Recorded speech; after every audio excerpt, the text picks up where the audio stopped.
Y voy a comentar un poco pues el otro punto de vista, ¿no? El punto de vista del evaluador. Pero, bueno, yo la verdad que desde el año 89 tengo mucha relación con los diferentes programas marcos de la Comunidad Europea. He participado en programas cooperativos como Human Capital Mobility. Yo también he tenido una Fellow Grant. Y bueno, y recientemente he completado un Deputy Leader en una red de excelencia de las del sexto programa marco y séptimo programa marco que ha estado renovado. Y como evaluador, bueno, pues he participado desde el año 2005 con asiduidad en diferentes llamadas en cada año. Y bueno, a partir del 2007, pues en lo que es el actual séptimo programa marco. Estos son los nuevos edificios bueno, es el nuevo edificio donde se hacen las evaluaciones en la Comunidad Europea, porque antes había alquiladas unas oficinas en medio de Bruselas y bueno, estaba más o menos bien, pero ahora es todo el edificio dedicado a las evaluaciones de los diferentes programas, no solo de salud, sino de todo lo que está asociado a investigación. Lo primero que siempre se recomienda cuando esta faceta de evaluador es que realmente que os registréis. Es una faceta muy interesante y bueno, esta es la página donde os podéis registrar como evaluador. Solo hay que ingresar el currículum de una forma especial o bueno, como ellos os van indicando, y normalmente ellos tienen la política de llamar a la gente dependiendo de una serie de circunstancias, del background de investigación, del background de research, el equilibrio de género, equilibrio de investigación de empresa y una serie de circunstancias, y equilibrio entre países también. Recientemente, con la entrada de los nuevos países del este, bueno, pues se han incorporado muchísimos evaluadores nuevos o se están incorporando, pero una cosa muy importante cuando participas como evaluador es esta sentencia. El beneficio de ser o de un evaluador o un experto está en el conocimiento que adquieres de cómo se evalúan las propuestas, con lo cual para ti luego va a ser mucho más fácil desarrollarlas y escribirlas, y luego obviamente en todo lo que consiste en conocimiento de mucha gente que está participando en estas redes o en estos proyectos, tanto desde el punto de vista de los que presentan las propuestas como de los evaluadores. Y es muy importante el nexo que creas con todos los participantes. Bueno, Marta no ha explicado completamente cómo es el desarrollo desde que tú mandas una propuesta hasta el final. Es un proceso bastante largo, pero nosotros nos vamos a centrar solo en la parte que nos interesa, que es el procedimiento de evaluación. Algunas de las diapositivas están en inglés, otras están en españolizadas, o sea que perdonad porque alguna traducción tampoco estará bien. Generalmente las que llevan en el marco a la derecha la bandera de la Comunidad Europea son diapositivas de la Comisión y las otras son propias, ¿vale? Con lo cual, siempre plantearos que todo lo que voy a contar aquí es desde el punto de vista personal, porque realmente no hay un marco de evaluadores en la Comunidad Europea que puedas definir como una serie de ideas o que tienes unas reglas específicas de la Comisión para evaluar, ¿no? Bueno, a partir del primer paso en la evaluación es que tu propuesta realmente cumpla los requisitos. Cumpla los requisitos formales, muy externos. Es decir, aunque por ejemplo en la propuesta venga que tú tienes que cubrir una serie de páginas, que tienes un máximo de páginas, si tú te excedes de página, normalmente no es un problema en este paso. Ese paso se lo saltan. O sea, esa propuesta pasaría al siguiente paso. Lo que sí que se fijan más es en una serie de conceptos como el concepto económico, es decir, si la propuesta era para 3 millones de euros, si tú pides 3 millones y 1 euro, esa propuesta sí que no pasa. Esa es rechazada por la Comisión, ¿vale? Y en ese tipo de facetas es importante guardar mucho las formas para eso. El primer paso es una evaluación individual. Esta evaluación individual generalmente no se hace en los edificios de la Comisión, se hace en tu centro de trabajo, aunque a veces puede ocurrir que la hagas directamente allí. Generalmente es individual y tú no tienes contacto ni conoces al resto de los evaluadores, aunque también hay circunstancias donde se admite una especie de workshop. O sea, tiene todo... Hay una serie la comunidad tiene una serie de reglas, ¿vale? Pero no todas las reglas son exactamente estrictas. Por una serie de circunstancias hay veces que pueden saltarse o aceptar otra serie de compromisos, ¿no? Como en este caso hay evaluaciones que por una serie de conveniencias conviene que los evaluadores individuales o los expertos individuales contacten entre sí, sobre todo para ciertas propuestas que pueden estar fuera de lo que es el scope, el foco de la llamada, ¿no? De la call. Entonces, en este tipo de casos igual sí que te dejan contactar entre todos para decidir que una propuesta no debe ser evaluada y se debe remitir otra vez a la comisión para decidir que ésta decida al final que no debería de haber pasado a ser elegible. Son una de las pequeñas circunstancias. A partir de la evaluación individual, cada experto hace un informe de cada proyecto que ha evaluado y se pasa a lo que se llamaría un consenso o el grupo de consenso.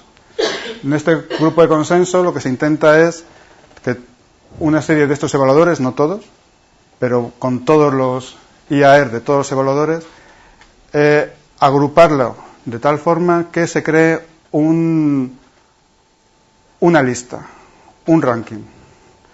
No tanto igual por las notas o los scores que has conseguido, sino que quede claro, especificado quién es el primero, el segundo, el tercero, el cuarto, el quinto, con su nota adyacente. Esto es importante en el sentido de casos de puntuaciones iguales. En los casos de puntuaciones iguales, el consensus group ya ha tenido que hacer el ranking, hacer el orden. Y luego, por último, se pasa al panel de evaluación. Bueno, de cada consensus group tiene que salir exactamente igual, de cada proyecto o de cada propuesta presentada, un consensus report para cada uno de ellos y un informe ético, que eso lo veremos un poco por encima, pero también es muy importante. Y luego, todas aquellas que hayan pasado por el punto de corte, pasan a un panel de evaluación. En este panel de evaluación lo único que se hace realmente es agrupar todos aquellos grupos de consenso de la misma llamada, de forma que se haga la lista definitiva, la lista de prioridad, que luego la comisión, por una serie de circunstancias y por las negociaciones con las diferentes instituciones o los diferentes consorcios, puede variar, pero solo la puede variar en el caso de que por alguna circunstancia alguno de esos consorcios no cumpla los requisitos o no pueda firmar o que no cumpla la negociación, ¿vale? Y ahora vamos a ver un poco igual paso por paso. Antes de la evaluación individual, y es una cosa muy importante y es algo que me gustaría remarcar, una de las cosas que tiene la comisión es siempre imparcialidad. Y eso, en el caso de los expertos bueno, en el caso de todos los expertos a los que llaman, es fundamental que todos ellos firmen el conflicto de intereses, y ahí se incluye que nadie supuestamente conocido, y tú debes de firmarlo, está presentando nada a esa misma propuesta o a esas propuestas que tú vas a evaluar, que tú tampoco estás participando en esa llamada, ni que en ciertos casos tu institución o gente próxima en tu institución tampoco esté presentando ningún proyecto a esta llamada, porque todo eso puede influir a la hora de que tú decidas a favor o dar mayor o menor puntuación, aunque tú a los proyectos próximos no los vayas a evaluar. Y bueno, lo de la confidencialidad yo creo que es algo obvio y eso ocurre en todos los procesos de selección. Cada propuesta está evaluada por un mínimo de 3 expertos, pero eso no es verdad. Generalmente el número de expertos viene a ser entre 5 y 7, ¿vale?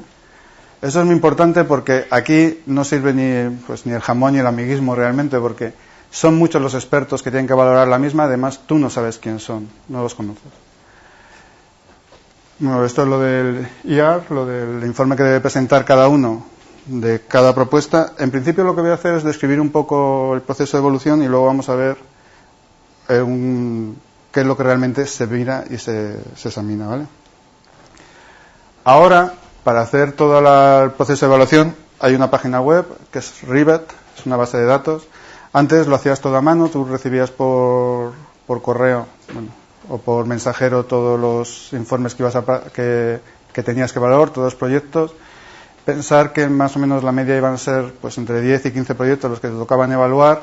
Si cada proyecto tenía como unas 100 páginas, pues acababas con 1500 páginas que te llegaba un paquete, que claro, pues, y luego manejar aquello no era nada fácil.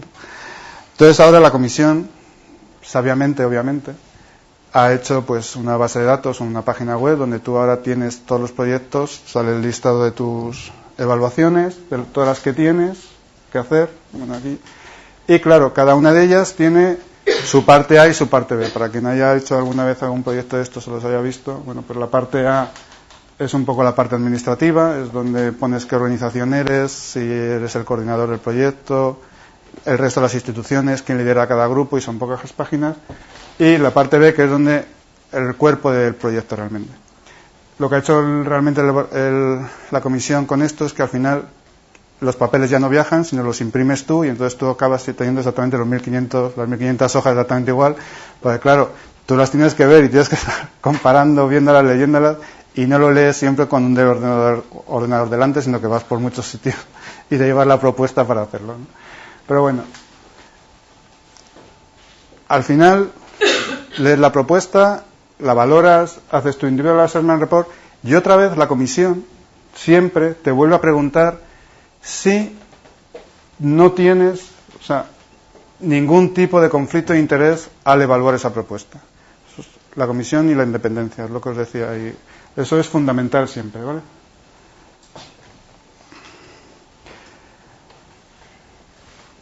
¿Cuáles son los criterios? ¿Cuáles son los rankings, las puntuaciones y los puntos de corte? Bueno, el séptimo programa marco ha cambiado un poco últimamente. En esta nueva propuesta del 2010 va a cambiar más, porque hay single y double submission, o sea, single stage, o, bueno, un paso único de evaluación o doble paso. En el paso único hay 3 criterios, que es la calidad, el impacto y la implementación, y cada uno tienes que conseguir como un mínimo de 3 sobre un total de 5 para que sea admisible la propuesta. Pero la suma total tiene que ser ya 10, ¿vale? No te vale un 9. Es decir, en alguno de estos tienes que superar, al menos en un punto, la puntuación mínima exigida.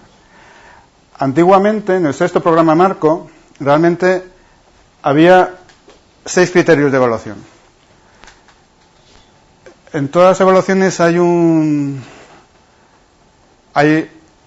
unos, se puede llamar expertos externos, que son una serie de evaluadores que no participan en la evaluación propiamente dicha, sino que participan en evaluar la evaluación. Pero no si lo estás haciendo mal o bien, sino cómo funciona el sistema. Entonces se decidió que estos 6 criterios eran muchos criterios para evaluar, que muchos de ellos se confundían, que estaban muy entremezclados, entonces se decidió simplificar a lo que es hoy, que son los 3 criterios. El problema con los 3 criterios es que la puntuación máxima son 15, y en cambio antes la puntuación máxima eran 30. Entonces, cuanto más puntuación hay, te permite graduar mucho más los proyectos. Es decir, la calidad o el ranking, tienes mucho más espacio para separar los buenos o los muy buenos y separar los muy buenos entre ellos. Con esto es mucho más complicado. Al ser la puntuación mucho más estrecha, separar los muy buenos de los muy buenos no es tan fácil. El segundo, las evaluaciones de doble stage, de doble paso, tienen diferentes criterios. En el primer criterio, como Marta ha explicado un poco, realmente tú no tienes que mandar la propuesta. Tú lo que mandas realmente es, como si dijéramos, la idea, el consorcio y poco más. En total creo que son como unas 15 páginas de proyecto más 5 de administración, o sea, vienen a ser unas 20. Entonces realmente lo que se valora es la calidad científico-técnica y el impacto. No se valora tanto la implementación porque el consorcio no está creado del todo. Entonces, pero los rankings son distintos. Aquí el ranking ya no es 3,5 sino 4,5. Necesitas tener 4 puntos como mínimo y 3 en la segunda. Pero al final la suma tiene que ser 8. O sea que tienes que conseguir muy buenas puntuaciones para que te den paso a la siguiente. Esto del doble paso es un poco porque son, si habéis visto las convocatorias, las call de esta próxima llamada del 2010, generalmente son bastante específicas, ¿vale? Es un poco casi como si dijéramos, te piden hacer proyectos con nombres y apellidos. En cambio, estas llamadas son mucho más abiertas. Entonces, se esperan mucho más participantes. Entonces, para no tener que evaluar de una forma normal muchas propuestas, se hace un paso intermedio, un paso previo, para descartar muchas. De estas me parece que, bueno, creo que solo pasa, bueno, no me acuerdo exactamente, así que no lo voy a decir. Hay un número mínimo que pasan y esas segundas sí que son evaluadas ya de forma normal. Se valoran los mismos criterios, pero la selección de puntuación es más alta. Se exige más puntuación en la parte técnica, científica y técnica, porque ya vienen con muy buena puntuación, ya para haber pasado el corte tienen que tener buena puntuación, y el punto de cortes también es mucho más alto. Pero bueno, en el fondo consiste en que la evaluación esté bien y pasarla, las dos. El ranking de puntuación es un poco esto es traducción más o menos de la parte del inglés directamente. Ya sabéis, 5, 4, 3, 2, 1, 0. Bueno, el 0 no es valuable, pobre, regular, bueno, muy bueno, excelente. Siempre hay que buscar la excelencia. Realmente es lo que se pretende, tener el 15 al final de la evaluación. Realmente nunca se consigue. Aunque al final aparezca 15, es muy difícil, porque los evaluadores justamente intentan seleccionar, realmente pues ser capaces de diferenciar de las muy buenas de las muy buenas. Entonces, para diferenciar muy buenas de muy buenas, nunca puedes dar la máxima puntuación a nadie. Solo al final, en el grupo de consenso, se pueden aceptar subidas de puntuación, pero si no, no es lo normal. Cada tipo de proyectos a los que te puedes presentar tiene unos objetivos distintos, ¿vale? Algunos son comunes, aquí he puesto los del Collaborative Project y allí los de las Networks de Excelencia, que creo que se van a eliminar. Entonces, bueno, para lo que es la parte científica y de calidad científica más o menos son similares, pero ya en la implementación son distintos, tienen otros objetivos que son los que el evaluador tiene que evaluar, ¿no? Que no son exactamente lo mismo, ¿no? El impacto a veces tampoco coincide. Realmente la comisión, cuando te llaman para evaluar proyectos, te hace un pequeño briefing. Normalmente el briefing te lo hace cuando ya ha sido previo al panel, nunca previo a la evaluación, un poco para que evalúes también de una forma bastante independiente, sin tener ideas preconcebidas que haya podido influir la comisión en ti o que el briefing te haya hecho algún tipo de modificar tus ideas. Entonces realmente ellos lo único que te dan en el briefing es los mismos informes o ficheros que tienes tú, que son las reglas de sumisión y la guía de aplicantes, la guía de aplicación para las diferentes llamadas. Y luego lo que sí que hace es una serie de recomendaciones de cómo debes de escribir los reports y qué es lo que debes de decir y lo que no se puede decir. Y es un poco lo que siempre se hace cuando haces una evaluación de cualquier tipo, de cualquier proyecto, nunca puedes usar primero frases negativizadas, ni tienes que ser bastante educado y bastante polite. Siempre intentar ser lo más positivo posible. Pero bueno, hay una serie de cosas que sí que están muy bien, que es, por ejemplo, lo de usar todo el rango de puntuación. Hay mucha gente que cuando hace evaluaciones, pues se dedica solo a poner 4 y 5. Pero si pones 4 y 5 a todo el mundo, bueno, medios puntos se pueden poner. Decimales no, pero medios puntos sí.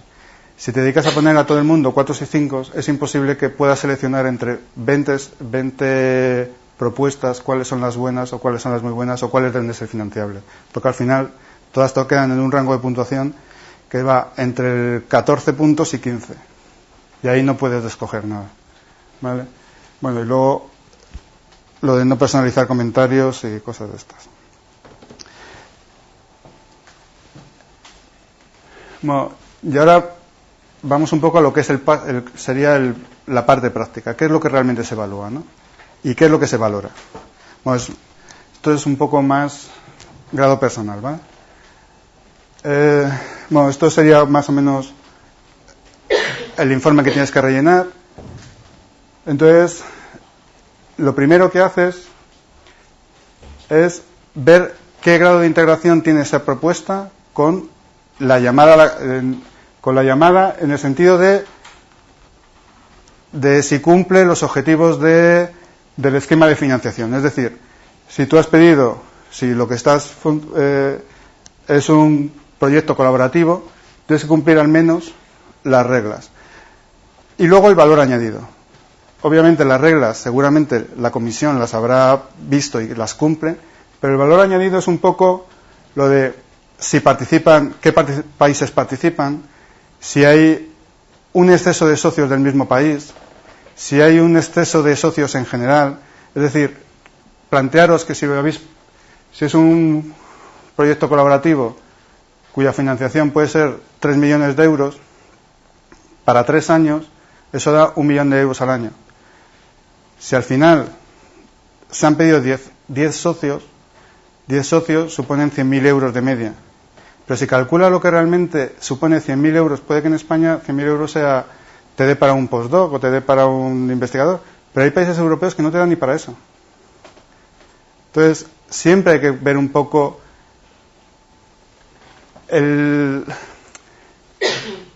como si dijéramos, quién integra o qué parte se integra en el proyecto, ¿no? De la gente, de los grupos. Dentro de este mismo aspecto, que son como aspectos previos a lo que es la parte de calidad o la parte científica, aunque se evalúa en el mismo punto, está un poco el resto de requisitos, ¿vale? Por ejemplo, de las Small and Medium Enterprise, las empresas pymes.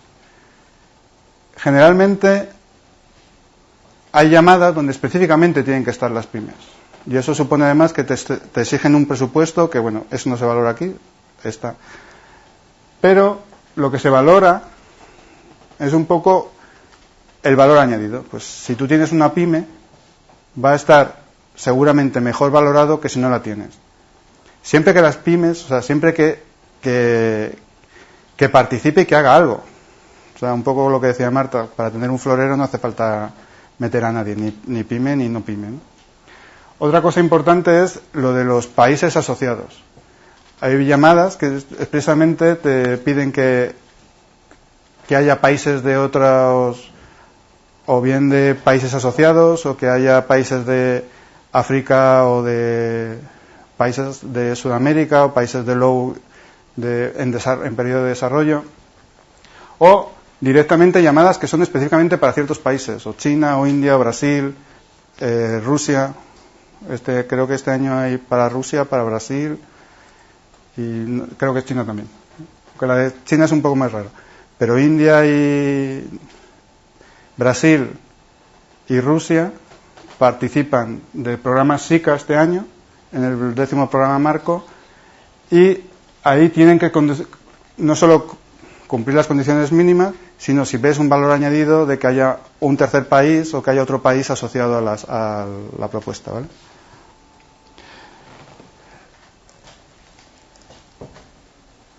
Lo que hemos visto es como la parte previa, es decir, no estás ni siquiera, todavía no has entrado realmente a valorar lo que es el proyecto. Estás valorando un poco el conjunto. Luego lo primero que se mira es si realmente un poco si está o no está en el scope del programa, o sea, si está dentro de lo que sería la llamada general. La llamada general es para todo el programa marco, no solo para este 2010, sino que es para todo el 7º programa marco, siempre es la misma, ¿no? Cuando el punto 1.1, High Throughput Research, siempre es el mismo. El punto 2.1 es de infecciosas, el punto 3.1 tal, ¿no? Entonces, son 5 líneas, ¿vale? 6 líneas. Pero esas 6 líneas las tienes que cumplir. Tienes que cumplir el objetivo, es decir, que más o menos tu proyecto seas capaz de incluirlo dentro de ese objetivo y que el foco también lo cumplas. Y esto estamos hablando de la parte totalmente general, ¿vale? Porque realmente lo que es la llamada en sí es esta. Y luego esta también la tienes que cumplir. Obviamente es muy difícil. La primera parte la tienes que cumplir más o menos al 100%, ¿vale? El plan general, y no es complicado. Es mucho más difícil cumplir lo que es la llamada específica, porque esto sí que es una llamada específica, que es lo que decía antes, que muchas de ellas son con nombres y apellidos, parece con nombres y apellidos, pero claro, te exigen una serie de cosas que en la gran mayoría de las ocasiones piensas que, bueno, que esto es alguien que ha conseguido que metan, y en el fondo es así, es un grupo de gente o un lobby ha presionado a diferentes grupos en diferentes países y han conseguido meter un sayet o una llamada que está acorde a lo que la comisión quiere que se haga. O sea, que no es solo, hay muchas facetas, ¿no? Pero al final casi siempre hay algún programa donde te puedes meter, y siempre hay alguno que, no todos los años, pero sí que cada 3 o 4 años hay un programa o una call que de alguna forma tu proyecto de investigación o tu línea de investigación se pueda englobar en uno de estos programas. De todas formas, luego fijaros que de nuevo son 10 líneas, pero que tienes que intentar que el proyecto las cumpla todas. Hay veces que es imposible, porque hay veces que estas llamadas pone hacer vacunas y o medicamentos, y claro, tampoco es cuestión de hacerlo todo, ¿no? Pero muchas veces, si te lees detenidamente las llamadas, que es lo que hay que hacer, es una cosa que Marta decía, esto realmente son 10 líneas de esto, más 10 líneas, en total como mucho son 20 líneas, leértelas muy bien y definir en la línea qué es lo que pide, cuáles son los objetivos generales, cuáles son los objetivos específicos, cuál es el foco y, bueno, aquí no sale, que es el resto un poco. ¿Cuál es el impacto? Que también está en la línea, que no lo he puesto aquí, pero Marta sí que lo ha sacado. ¿Cuál es el impacto esperado de los resultados? ¿Y qué es qué futuro tiene tu propuesta, ¿no? Y todo eso, en el fondo, es lo que se valora antes de entrar en lo que es la parte, como si dijéramos, científica. Bueno, la parte científica se valora lo que en cualquier proyecto de investigación, ¿vale? Lo que pasa es que sí que es cierto que un poco, al ser mientras que en un proyecto español, por ejemplo, que las líneas son muy abiertas, pues el evaluador se lee el proyecto, lee los objetivos y, bueno, están allí y ya está. Pero aquí no solo consiste en leer los objetivos, sino en que tú le estés facilitando igual al evaluador que esos objetivos son realmente los que vienen en la propuesta, ¿vale? Y eso es importante. Generalmente la gran mayoría de la gente lo que hace es lo resalta. Todo aquello que coincide exactamente con la llamada lo remarca en negrilla o en cursiva o como lo quieran hacer, ¿no? Eso sí, tampoco vale tener toda la propuesta llena de negrita y cursiva porque no sirven todos para remarcar nada. Pero bueno, eso es fundamental. Lo mismo en la segunda parte, describir los objetivos es fundamental y que estos, lo mismo, coincidan realmente con lo que la llamada hace, o sea, con el call. Aquí toda esta primera parte, que es un poco en nuestra propuesta cómo se engloba en la llamada, es fundamental, porque si de primeras el evaluador no ve que tú estés dentro, te va a puntuar siempre muy bajo. Y te va a puntuar muy bajo porque facilitas el trabajo. O sea, cuanto menos propuestas pasen a las siguientes fases, mejor. O cuanto... si tú... como hemos visto, hay 3 partes. Scientific, la implementación y el impacto. Si tú no pasas el troubleshoot de aquí, si tú tienes menos de 3 puntos, automáticamente no se evalúa el resto en los consorcios, o en el consorcio, en el panel de evaluadores, ¿vale? Con lo cual facilitas la tarea. Entonces, es fundamental que tú convenzas a los evaluadores de que tus objetivos entran dentro de la llamada. Luego, obviamente, los objetivos deben ser alcanzables, y deben ser alcanzables en el proyecto, porque si no lo que tú estás vendiendo es que, bueno, que lo que tú vas a hacer realmente no es una vacuna, sino que lo que vas a hacer es descubrir un antígeno que puede tener potencialidad frente a una vacuna. No, la llamada lo que te pide es una vacuna. Entonces, tus objetivos tienen que ir a cumplir lo que hace la llamada, ¿vale? Y luego lo que hemos dicho, milestone, deliverable, hitos y entregables. Todos los objetivos tienen que tener una salida, ¿vale? O sea, todos los objetivos que luego los vas a plasmar en los Word Packets tienen que tener una salida, y esa salida tiene que ser generalmente un deliverable, que en la gran mayoría de los casos ese deliverable, ese entregable, va a tener un hito, va a ser algo importante. Es cierto que tú puedes decir que vas a hacer miles de salidas. Tú cada 2 meses vas a hacer un entregable que es el informe de lo que has hecho en los últimos 2 meses de investigación. Pero eso realmente son entregables que no tienen una función clara, ni tienen un sentido claro, y no están relacionados con un hito. No ha pasado nada.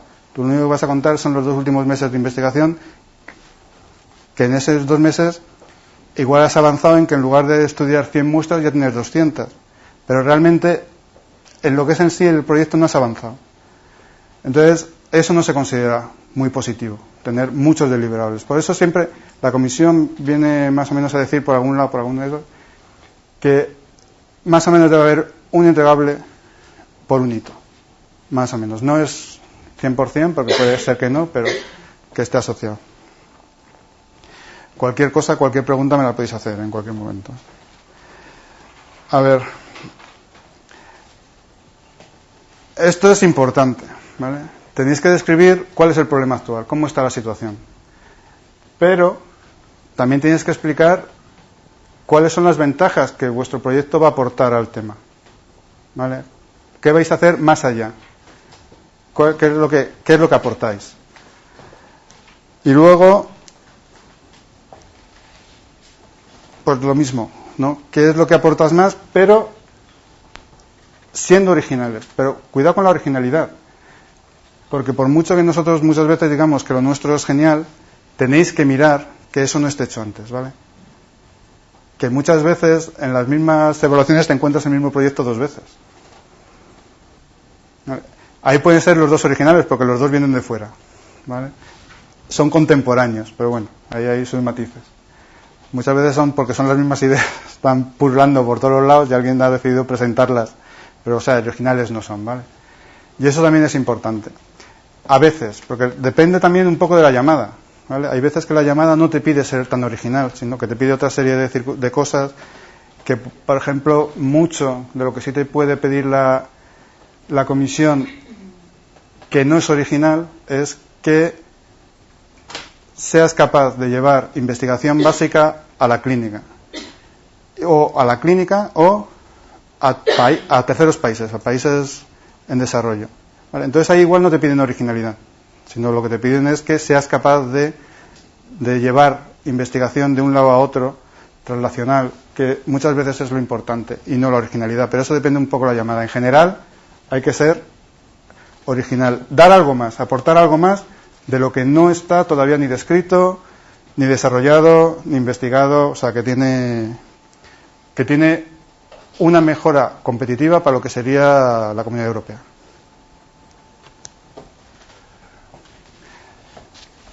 El siguiente punto, bueno, pues eso es, ¿no? Calidad y efectividad de la metodología propuesta. Es lo que es realmente la parte científica, pues la parte científica tiene que ser buena.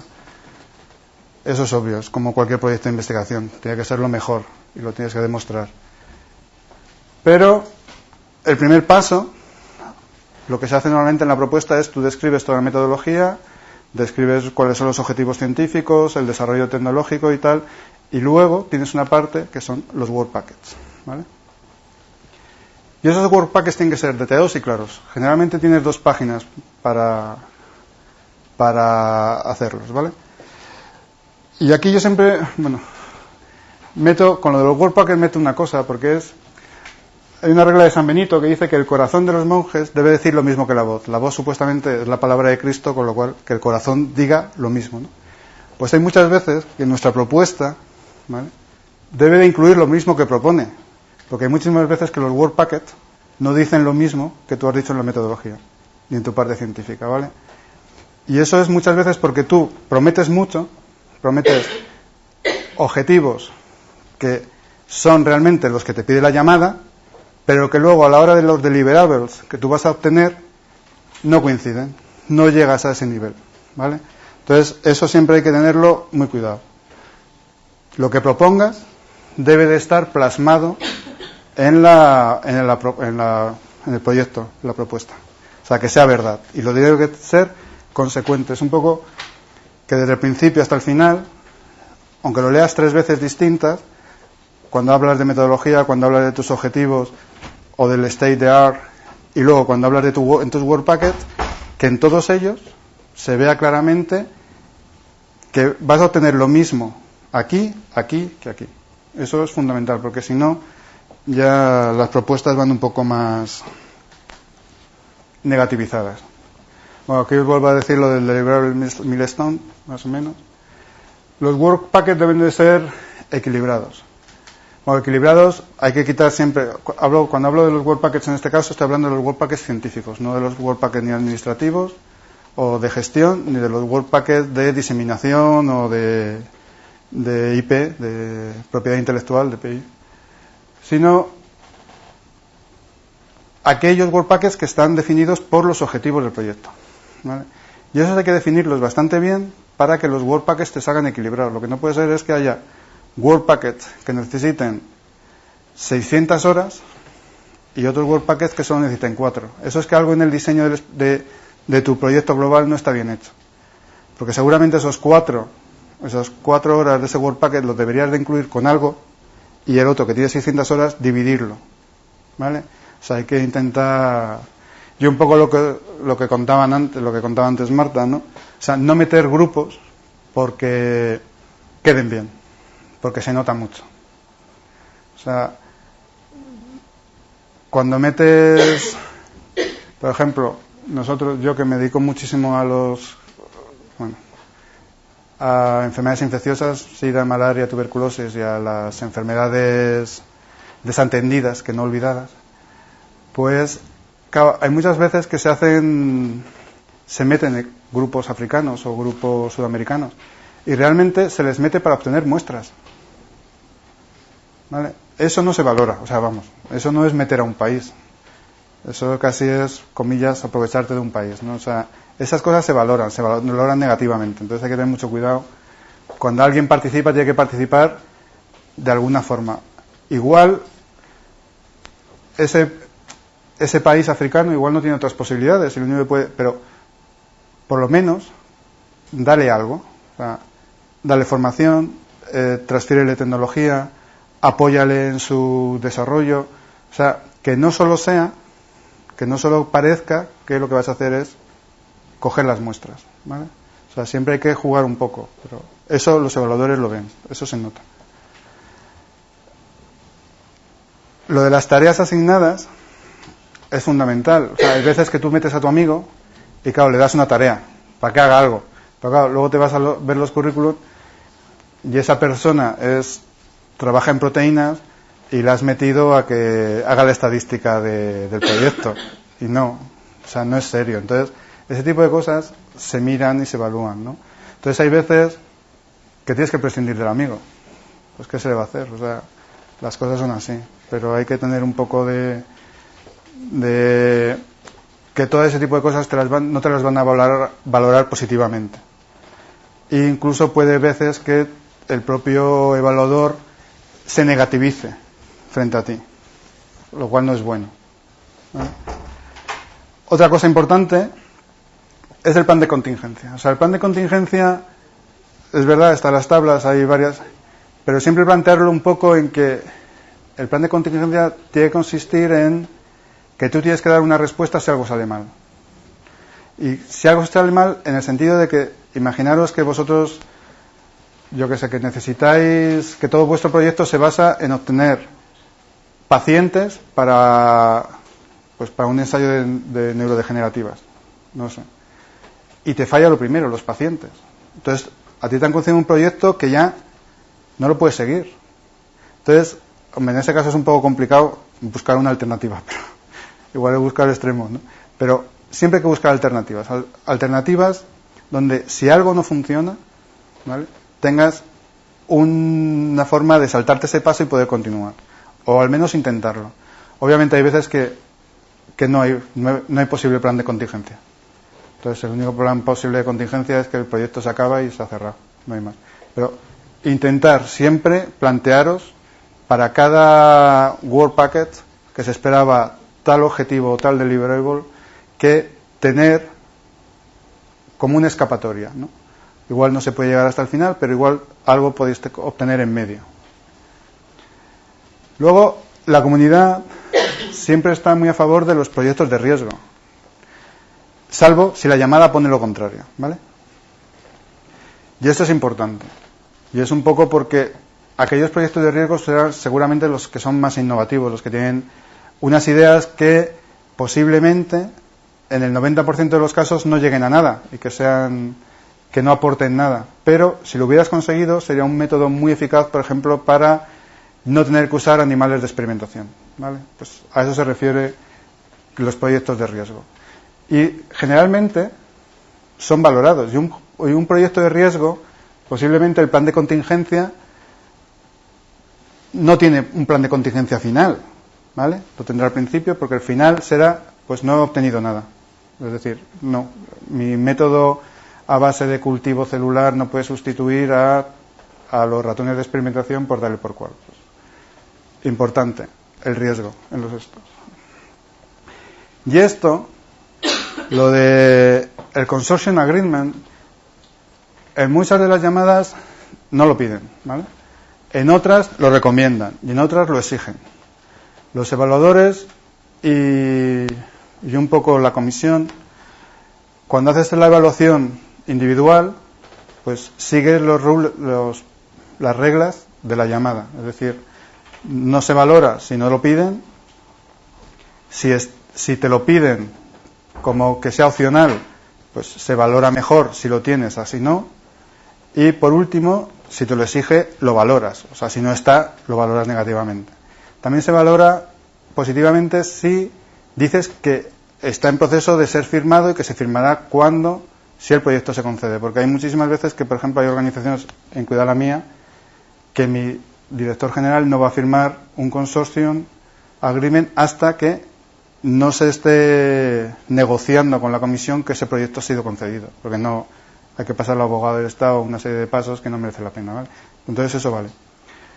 Pero lo que sí que es verdad es que luego en el consortium, en el panel de evaluadores, sí que se valora y la comisión te sugiere que lo valores. Y es porque se han encontrado muchísimas veces con muchísimos problemas de propiedad intelectual, de orden en las publicaciones, de una serie de pasos que hay que pensar que muchas veces el consortium, algunos son conocidos, uno igual es amigo y los demás no sabes ni quién son.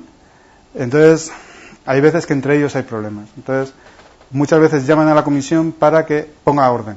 Y entonces la comisión piensa que la mejor manera de poner orden es que antes de empezar un proyecto el consortium agreement esté firmado. Pero bueno, no es obligatorio en muchas ocasiones, entonces bueno, es un poco lateral. La segunda parte, ya hemos pasado de todo lo que sería la parte científica, que obviamente lo más importante de la parte científica es la parte científica, aparte de todo lo que os he comentado. Y ahora vendríamos un poco a lo que es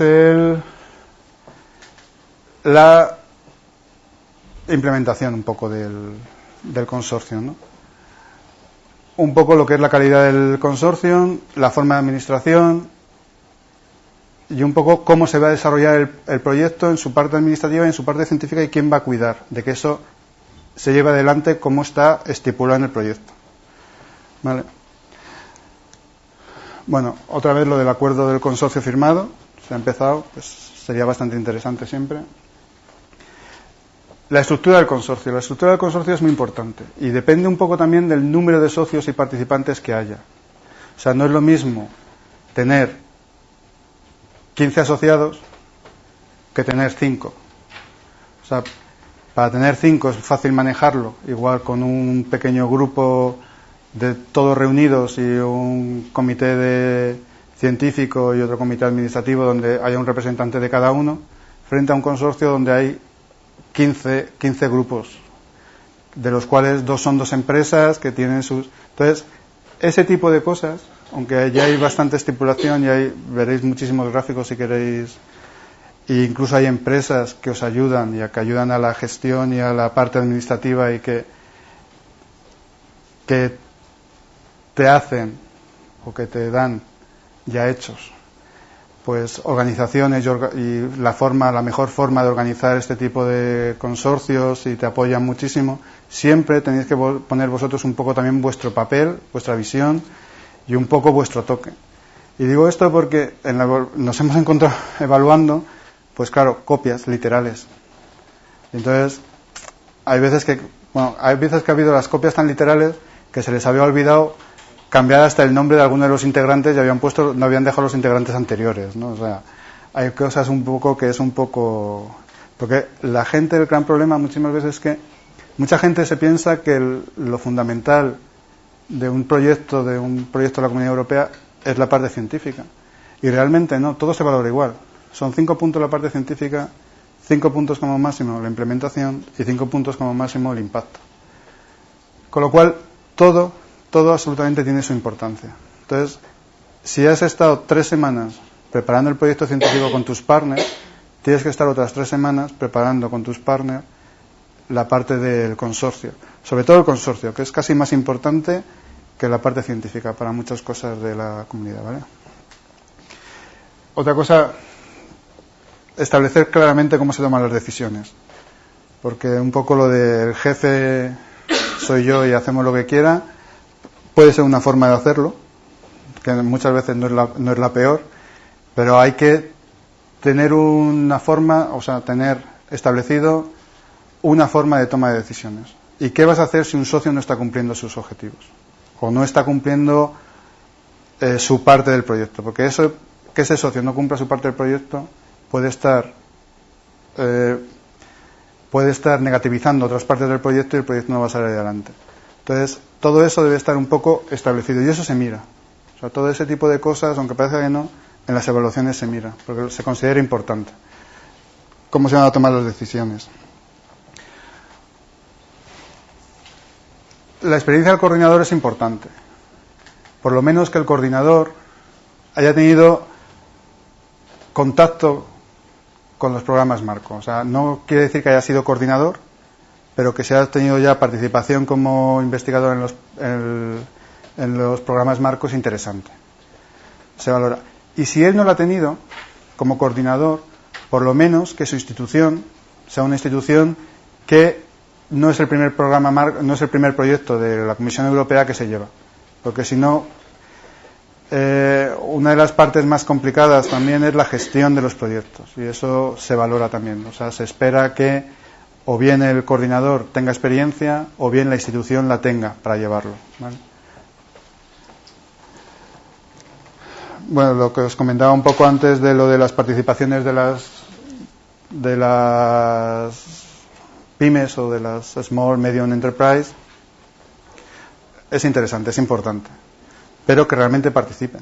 O sea, si participen y no que participen en un workshop, pues eso, para patentar, o sea, que no sea al final con la salida de todos los deliverables que hay una persona patente o un prototipo de algo y sea lo que vaya a desarrollar, ¿no? Y luego lo de la correlación de la estructura del número de partner con la estructura que llevas. Cuanto más partner, la estructura tiene que ser más compleja, pero a la vez más simple. Es decir, lo que decía antes, con 5 partners, todos los partners pueden estar involucrados en todos los comités, pero con 15 partners lo mejor que puedes hacer es que haya un representante, pues igual por Work Package, pero no por todos no por todas las instituciones, no por todos los work packets, tienes que establecer alguna forma que sea funcional. No se puede discutir con 20 personas. O sea, es lógico. Entonces, todas esas cosas en la evaluación se ve, se mira, se remarca un poco, ¿no? Otro de los puntos importantes es la calidad de los participantes. Sí, se mira, pero tener en cuenta que lo que da la comisión para que se rellene el currículum o se rellene la formación del grupo y de la institución es una página. Entonces te piden las 5 publicaciones, una serie de cosas, ¿no? Hay mucha gente que se conoce, hay otros, lo puedes mirar por internet, o sea, puedes buscar los grupos y decir si son tal o cual, si tienen alta calidad científica o no. Pero en general se valora que al menos alguno de los grupos tenga una alta calidad científica. Eso sí que es cierto. Luego se valora que también no se negativiza que haya gente que no tenga experiencia. Se valora positivamente que haya mujeres que sean jefas de grupo. Luego en otro punto se valora, luego lo comento, se valora que haya investigadoras, pero en este punto lo que se valora realmente es que haya grupos que estén liderados por mujeres, lo cual está bien. Que los jóvenes investigadores también puedan participar y que no se les negativice por participar. Lo que sí que no puede ser es que todo el consorcio no se valora positivamente, esté formado por jóvenes investigadores. O sea, alguien tiene que tener experiencia y tener una calidad científica, porque si no, todo el conjunto del proyecto generalmente no es pobre. O sea, ocurre. Si toda la gente es muy joven, tiene falta de experiencia, pues generalmente la calidad científica o la calidad del desarrollo del proyecto o la forma de llevar el consorcio no son positivas, ¿vale? Entonces hay que buscar un equilibrio entre expertos y no expertos, pero no se negativiza que haya grupos que no tengan una alta calidad científica o que incluso sean grupos nobles. O sea, está bien, no se negativiza. Y esto sí que es importante también, un poco también lo comentaba antes Marta. O sea, no puedes poner a un proteómico a hacer las estadísticas, ¿vale? O sea, la gente tiene que participar en el work packet que le corresponda con su expertise, o sea, con lo que él sabe hacer. No puede ser que se ponga a hacer otras cosas simplemente porque sea tu amigo, ¿no? Y luego, bueno, lo de las duplicidades y todo eso, pues es obvio, eso ocurre, pero bueno. Luego un poco ya volvemos a lo del que hemos comentado al principio, o sea, hay el valor añadido un poco de la propuesta general a partir de la llamada, pero aquí, pues en el fondo, en el consorcio se valora otra vez. O sea, aquí es importante pues que haya las empresas que realmente estén dentro, participación de otros países. La comisión siempre favorece que otros países en vías de desarrollo o en desarrollo participen de las propuestas, ¿vale? Hay luego propuestas específicas para ellos que tienen que participar obligatoriamente, pero bueno, generalmente pueden participar si tiene sentido su participación. Y un poco eso, ¿no? Pues que tienen que estar integrados realmente, y que la forma de integración sea que participen en investigación. O sea, lo que comentaba antes de no vale que participen para recoger muestras. Eso no. Tienen que participar en la parte de investigación. Si no, no aportan nada al consorcio, más que las muestras, que no, hay veces que no, pero no es lo que realmente buscas, ¿vale? O sea, la comisión lo que quiere es que en caso de que la gente participen terceros países, estos participen en investigación, tengan una razón de participar, y luego en países como Estados Unidos, Canadá, Australia, bueno, en Estados Unidos en salud ya han dicho que sí que están financiados, pero por ejemplo Canadá y Australia no, tienen que o consiguen financiación externa, y aunque la consigan, de todas formas, tienes que justificar muy bien el por qué quieres que participe ese país, y si no hay algún grupo europeo que le pudiera sustituir. Y eso tiene que ver un poco con las partes de los consortium agreement y la propiedad intelectual y una serie de circunstancias de quién se lleva al final el beneficio de todas las cosas que se puedan obtener de ese proyecto, ¿no? Entonces, hay veces que es un poco más restringido. Bueno, una parte fundamental. el presupuesto.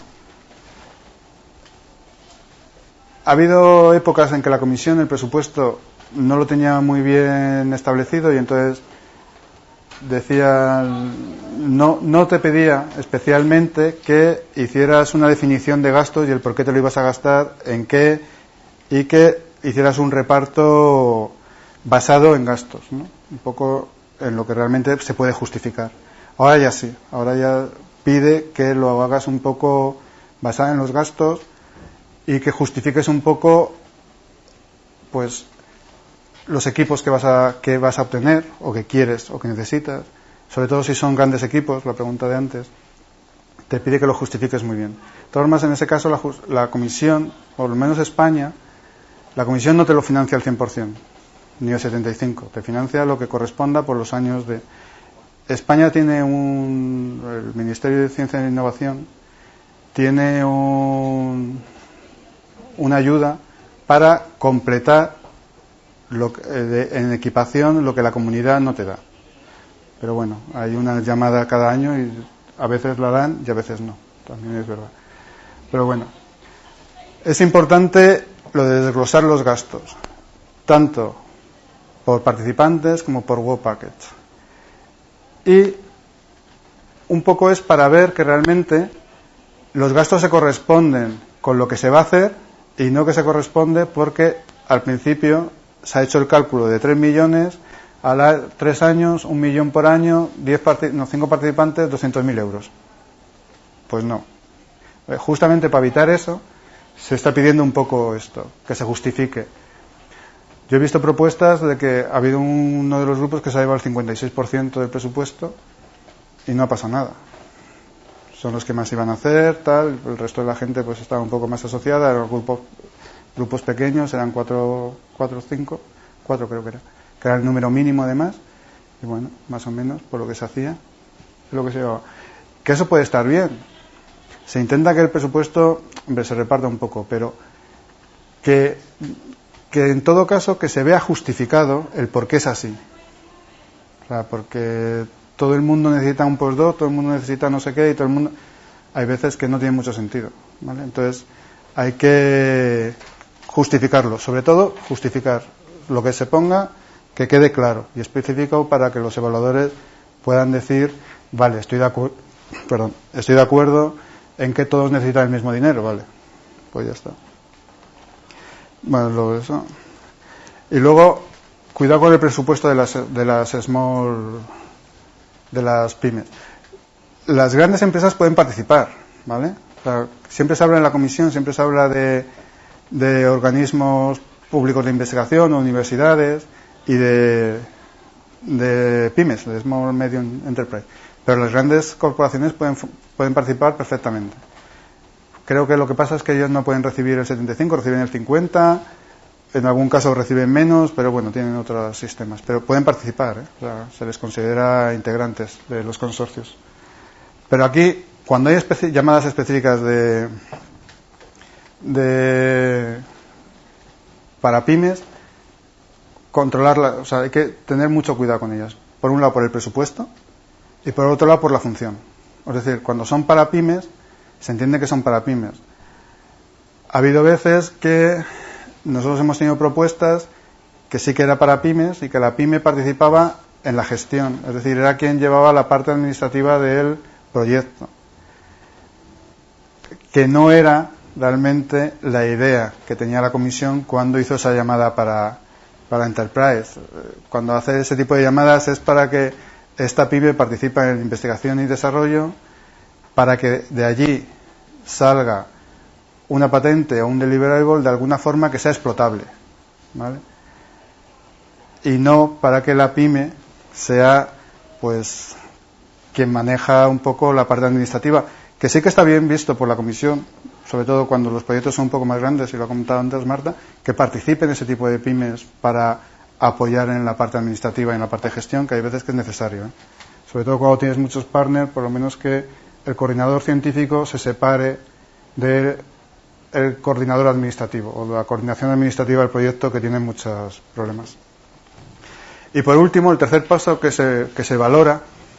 ¿Llevo mucho? Estamos ya Bueno, pues entonces, bueno, me salto casi lo del impacto. El impacto es un poco lo de la innovación, nuevas ideas, qué formas vas a explotar los resultados, cómo los vas a publicitar y un poco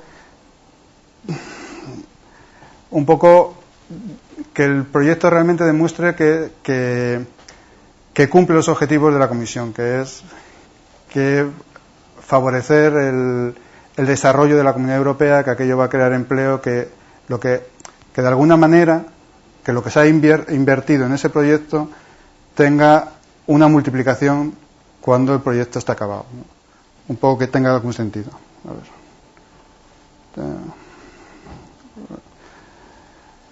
Eso es importante, ¿vale? Otros temas: participación en el consorcio, líderes, investigadores, personal de formación, todo en general, ¿no? Consideraciones de género en el proyecto. Mucho cuidado con eso, porque eso también hay que tener cuidado. Es un poco lo del ejemplo del por qué se escogen solo hombres, ¿no? Pues con las enfermedades y tal. Los aspectos éticos, ahora hay un comité especial, es un poco todo aquello que se debe, si manejas cualquiera de estas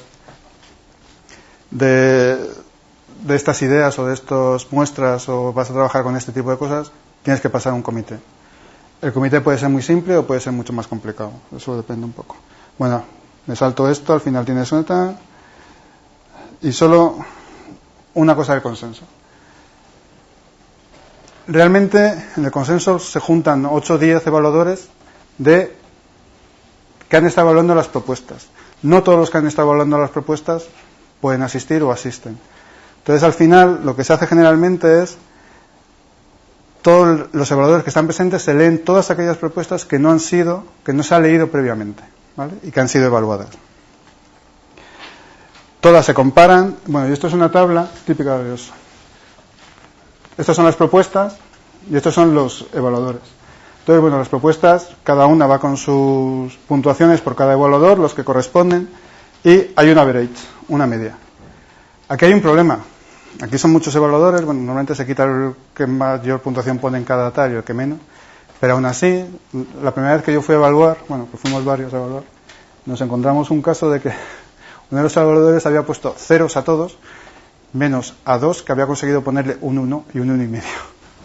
Entonces, claro, si tú matizas eso y haces las medias directas, o sea, a ti te tocan, como no todos evalúan todos, si a ti te tocan los evaluadores que están puntuando a un nivel muy bajo y a otros los que puntúan a un nivel muy alto, pues generalmente siempre pasarán aquellas que hayan sido evaluadas por los de mayor nivel. Entonces, se quita un poco en este consenso. O sea, en este panel se evita un poco ese tipo de cosas, ¿no? Y es una de las cosas que se mide. Aquí ya no se vuelve, bueno, sí, hay veces que se reevalúa. Pero una de las primeras cosas que se mira es eso, ¿vale? Eso, por ejemplo, en el sistema español de pares no se puede hacer. O sea, si a ti te tocan 2 pares que puntúan bajo, frente a otros 2 pares que han hecho el otro proyecto que puntúan altos, tú te quedas en bajo, el otro en alto y el otro es el que pasa. Aquí por lo menos eso se equilibra, ¿vale? Se intenta equilibrar. Entonces, bueno, aquí se sigue discutiendo. Bueno, esto es un poco lo que os comentaba de esto. Y entonces, para que os deis una cosa de lo que es el leverage, ¿vale? En el leverage, en el ranking, una propuesta puede ser la primera y acabar como cuarta, después del consenso panel, ¿vale? O sea, aquí, por una serie de circunstancias, se vuelven a discutir todas, hay matices, hay cosas que, pues, evaluadores no se habían dado cuenta y otros se lo sugieren, o hay ciertos matices. Entonces, bueno, generalmente, si os fijáis, de todas formas no cambia tanto, ¿no? Han ido subiendo todas menos esta que bajó hay alguna modificación y ya está. Y al final lo que se obtiene, pues eso, son 2 salidas, que uno es el consensus report para cada propuesta, que tiene que estar firmada por el reporter, hay un reporter para cada propuesta, y por lo menos 4 de los evaluadores que están presentes. Generalmente todo el mundo las firma, ¿vale? Porque es consenso. Entonces, supuestamente quien lo firma es porque está de acuerdo en lo que se ha sacado allí. Entonces, la comisión recomienda que se intente llegar a un consenso para que todo el mundo la firme. Y bueno, luego ya se llegaría al panel de evaluación, que es un poco... El panel de evaluación el único problema que tiene es que realmente, por ejemplo, lo que hemos visto antes, la llamada es la 1.1, pero dentro de la 1.1 hay 1.11, 1.112, 1.1. Entonces, realmente el dinero que se da para toda la llamada. Entonces hay que repartirlo entre todos. Cada una de esas generalmente tiene o un grupo de consenso o dos, ¿vale? Entonces, esos grupos de consenso hay que juntarlos y hacer un ranking entre lo que unos han propuesto y los que otros han propuesto, ¿vale? Generalmente tampoco, porque por las puntuaciones ya más o menos se ve cómo está el ranking, pero también para que sea equilibrado. Pero claro, puede ocurrir lo mismo que hemos comentado antes de las puntuaciones. Si uno de los consensos puntúa muy alto y el otro puntúa muy bajo, todas las de este segundo consensus van a estar por debajo, y eso tampoco tiene sentido, ¿vale? Entonces se hace un poco de equilibrio. Pero bueno, si os fijáis aquí, se va sumando el acumulativo del dinero que hay hasta que se llega, y ahí se produce el punto de corte. Y bueno, ya está. Y ya está.